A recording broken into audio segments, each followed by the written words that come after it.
Donc, selon la nature de l'opération comptable, donc du flux, nous allons avoir à utiliser plusieurs types de journaux dans notre comptabilité. Donc, on va varier les journaux selon la nature de l'opération.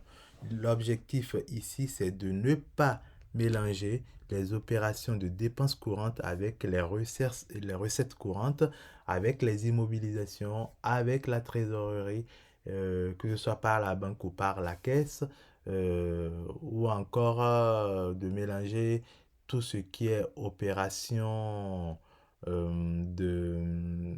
concernant les dépenses spéciales qu'on est censé retrouver sur les comptes de classe 8. Donc, on va avoir un journal par nature de flux et surtout, selon le journal, on va avoir euh, à passer exclusivement dans le journal en question, soit un flux de biens et services, soit un flux de trésorerie. Mais il n'y aura pas de journal où on peut mettre tout ce qu'on veut. Il n'y aura pas de journal fourre-tout. L'objectif du journal, c'est de classer les comptabilisations de flux selon leur nature. Donc, on va avoir, comme on le voit donc sur cet écran, un journal spécifique pour ce qu'on appelle les achats. Donc, tout ce qui est achat de fournitures, achat d'électricité, euh, tout ça, on va les comptabiliser dans un journal spécifique appelé achats.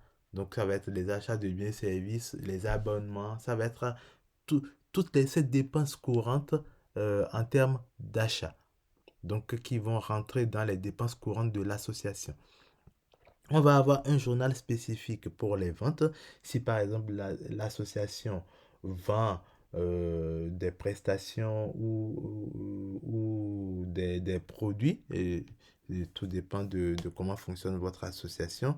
Mais si vous faites de la vente et que vous facturez des gens pour ces ventes-là, on va avoir un journal spécifique dit journal de vente pour les comptabiliser.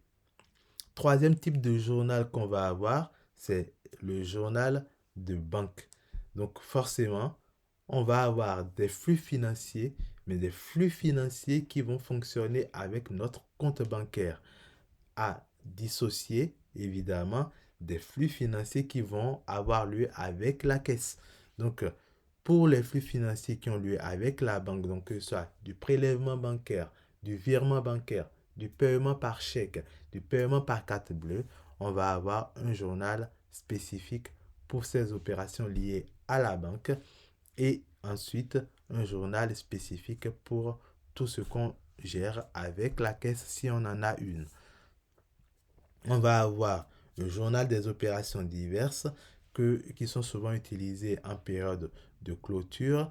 Ici, c'est des journaux pour passer les opérations de fin d'année qui ne peuvent être affectées ni aux achats, ni aux ventes, ni à la banque. Là, on va les affecter sur un journal qu'on va appeler opérations diverses. On va avoir également dans notre association, évidemment, un journal des adhésions pour comptabiliser les cotisations versées par nos membres. Et si on a des salariés, on va avoir un journal dédié à la comptabilisation des opérations de paye. Et, et ça va être le cas pour d'autres types d'opérations, c'est-à-dire que on va avoir des journaux selon les types d'opérations qu'on a pour pouvoir les rattacher à un journal spécifique, à un classement spécifique systématiquement.